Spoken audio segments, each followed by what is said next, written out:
মহাসংঘ জানা যাচ্ছে ঠাকুরনগর ঠাকুরবাড়িতে সকাল থেকে বিক্ষোভ চলছে। নাটমন্দিরে সোমা ঠাকুরের নেতৃত্বে চলছে প্রতিবাদ। অল ইন্ডিয়া মতুয়া মহাসংঘের সভানেত্রী সোমা ঠাকুর বাংলাদেশে হিন্দুত্বের ওপর অত্যাচারের প্রতিবাদ জানানো হচ্ছে। পাশাপাশি মমতা বালা ঠাকুরের ডাকেও মতুয়াদের জমায়েত। অল ইন্ডিয়া মতুয়া মহাসংঘের সংঘাধিপতি মমতা বালা ঠাকুর বনগাঁর গাঁড়াপোতায় শান্তনু ঠাকুরের বক্তব্যের প্রতিবাদ জানানো হচ্ছে। শান্তনু ঠাকুরের কাছে জবাব চাইতে হাজির হয়েছেন তারা।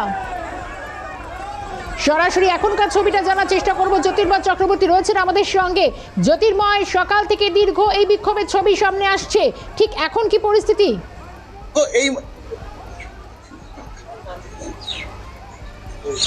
দেখো এই মুহূর্তে আমি রয়েছি ঠাকুরনগর ঠাকুরবাড়িতে, যেখানে তৃণমূল সাংসদ তথা ঠাকুরবাড়ির যিনি সংঘাধিপতি মমতা ঠাকুর রয়েছেন। এই মুহূর্তে উত্তেজনা যথেষ্ট কমেছে। বেশ কিছু লোকজন তারা হাসপাতালে ভর্তি হয়েছে এবং প্রশাসনের পক্ষ থেকে তৎপরতার সঙ্গে দ্রুত এই সমস্যার সমাধান অর্থাৎ শান্তি ফেরার কিন্তু চেষ্টা চালানো হয়েছে। কি অভিযোগ, কি বলছেন মমতাদি, একটু জানার চেষ্টা করবেন। কিন্তু কি অভিযোগ? দেখুন, আমাদের অভিযোগ হচ্ছে যে যারা আজকে মেরেছে, মানে শান্তনু ঠাকুরের এবং বিজেপির যে সভাপতি এখানে তাদের নেতৃত্বে ক্যাডার এনে যে আজকে আমাদের মতো ভক্ত গোসাই পাগল তাদের যে মেরেছে, তাদের এইটুক দোষ ছিল। তার কাছে প্রশ্ন করতে গেছিল, জানতে গেছিল যে 1 লক্ষ লোক যদি ভোট মতুয়াদের কেটে যায় ওনার কোনো অসুবিধা নেই। তার জন্য তার কাছে জানতে গেছিল যে আমরাই তো ভোট দিয়েছিলাম। এবং এতদিন ধরে যে ঠাকুরবাড়িতে ক্যাম্প করেছিল, সিএতে অ্যাপ্লাই করলে নাগরিকত্ব পাবে, বহু লোকেই সেটা তৈরি করেছে এবং হিন্দুত্ব কার্ড তৈরি করলে সেখানে পাবে, সেটা অনেকে করেছে। তাহলে আজকে তার জন্য জানতে যাওয়ার জন্য আজকে যেভাবে আমাদের গোসাই পাগল সাধু তাদেরকে মার খেতে হলো, আমাদের দাবি যে আজকে তাদের যারা আজকে মেরেছে তাদের জন্য অ্যারেস্ট হয়। শান্তনুবাবু বলছে যে হুলিগান নিয়ে আত্মীয়স্ত্র নিয়ে আপনার অনুগামীরা বা তারা কিন্তু ঝাঁপিয়ে পড়েছিল শান্তনু ঠাকুরের সামনে, তখন প্রতিরোধ করা হয়েছিল, তাদেরও অনেকে জখম হয়েছে দাবি করছেন শান্তনুবাবু। তার বাড়িতে না হলেও অনেক সিসি ক্যামেরা আছে, কোথায় আগ্নেয়াস্ত্র নিয়ে আজকে সেখানে গেছে সেটা কিন্তু তার দেখাতে হবে, তার প্রমাণ দেখাতে হবে। আর এখানে পুরো মিডিয়া ছিল, কারা মেরেছে, কিভাবে মেরেছে, তার পুরো ফুটেজগুলো আপনাদের মাধ্যমে। অসুস্থ হয়েছে মার খেয়ে? আমাদের প্রায় 10 জনের উপরে ওরা মার খেয়েছে, অনেকে হসপিটালে। আমি এখন যাবো তাকে দেখতে, আইসিইউতে এখন এসে থেকে তাকে রেফার করেছে। আপনারা দেখেছেন নান্টু যেভাবে তাকে মেরেছে, লাথি মেরেছে, তার চুলের মুড় ধরে তার মাথায় মেরেছে, আপনারা দেখেছেন। এবং এটা একটা ন্যাক্কারজনক আমি মনে করি বিজেপি। ওই মতুয়া মহাসংঘ বলছে একটা মন্ত্রীর কাছে যেতে গেলে প্রটোকল আছে, আগে জানাতে হবে। এটা মতুয়ার কাছে কোনো মন্ত্রীর কাছে যায়নি তো, এখানে তো কোনো আমার পার্টির লোক এখানে গেছে নাকি? এখানে তার কাছে মতুয়া ভক্তরা গেছে, যাদের কাছে থেকে টাকা নিয়েছিল, যে ভক্তদের কাছ থেকে সে সিএর অ্যাপ্লাই করে অর্থ নিয়েছিল, কার্ড দিয়েছিল, হিন্দুত্ব কার্ড দিয়েছিল, তারা সেখানে জিজ্ঞাসা করতে। যদি ব্যবস্থা না নেয় আপনার কি অবরোধ বা বিক্ষোভ? আমরা সেটাকে নিয়ে আমরা অল ইন্ডিয়া মতুয়া মহাসংঘ তার সিদ্ধান্ত নিচ্ছে, সেটা আমরা চিন্তা ভাবনা করে আমরা করছি। দাদা, কি করবেন মতুয়া মহাসংঘ এখন? মতুয়া মহাসংঘ আমরা গাইঘাটা থানার সামনে অবস্থান বিক্ষোভ করছি। 3 ঘন্টার মধ্যে যারা মতুয়া সাধু গোসাই পাগলদের মেরেছে, সংগঠনের লোকজনদের মেরেছে, অ্যারেস্ট না করলে আমরা অবরোধ চলবে, কন্টিনিউ অবরোধ চলবে। বলছি আপনারা কি অনেকেই মার খেয়েছেন?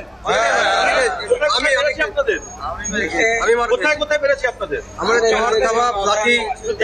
কোথায় মেরেছে? আমার চেয়ার নিয়ে গেছে। আপনার কোথায় মেরেছে? আমার পিঠে লাথি মেরেছে, মাথায় চড় মেরেছে। কারা মেরেছে?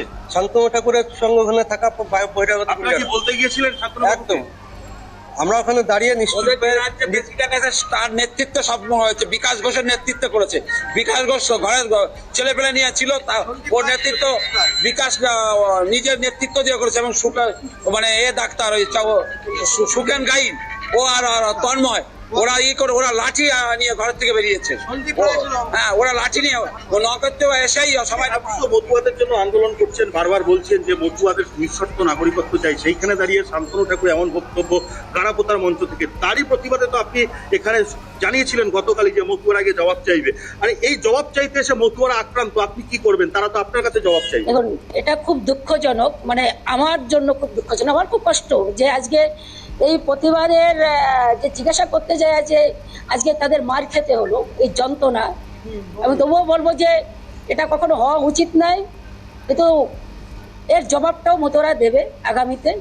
যাদের ভোট নিয়ে আজকে সে নেতামন্ত্রী হলো আর আজকে তাদেরই মার খেতে হচ্ছে, তাদের ভোট কেটে যাচ্ছে, আমি মনে করি যে আমার সত্যি একদিকে আমি খুব যন্ত্রণাদায়ক যে আমার ঠাকুরের ভক্তদের আজকে গায়ে হাত দিয়েছে, তবুও বলে যে অন্যায়ের বিরুদ্ধে আজকে যে প্রতিবাদ আজকে তারা রুখে দাঁড়িয়েছে। আমার হরিগুরুচাঁদের যে সেই চিন্তা ভাবনা, যে স্লোগান ছিল যে শুধু ধর্ম নয়, সেখানে অন্যায়ের বিরুদ্ধে রুখে দাঁড়াতে হবে, তারা দাঁড়িয়েছে। আমি তাদেরকে ধন্যবাদ জানাই এবং যে ব্যথা তাদের, তার থেকে আমি মনে করি যে আজকে তারা মার খেয়েছে, তার থেকে কষ্ট আমার বেশি যে আমার সন্তানরা এবং লাল নিশান ছিল, মতুয়াদের লাল নিশান, ওরা নিশান অব্দি ছিঁড়ে ফেলেছে, ওদের নিশান ছিঁড়ে নজর পাড়িয়েছে। থাকবে সেদিকে জ্যোতির্ময়কে ধন্যবাদ জানাবো। অন্যদিকে এই ভোটার লিস্ট এবং নাম বাদ নিয়ে মমতা বালা ঠাকুর, শান্তনু ঠাকুর তারা কি জানাচ্ছেন শুনবো।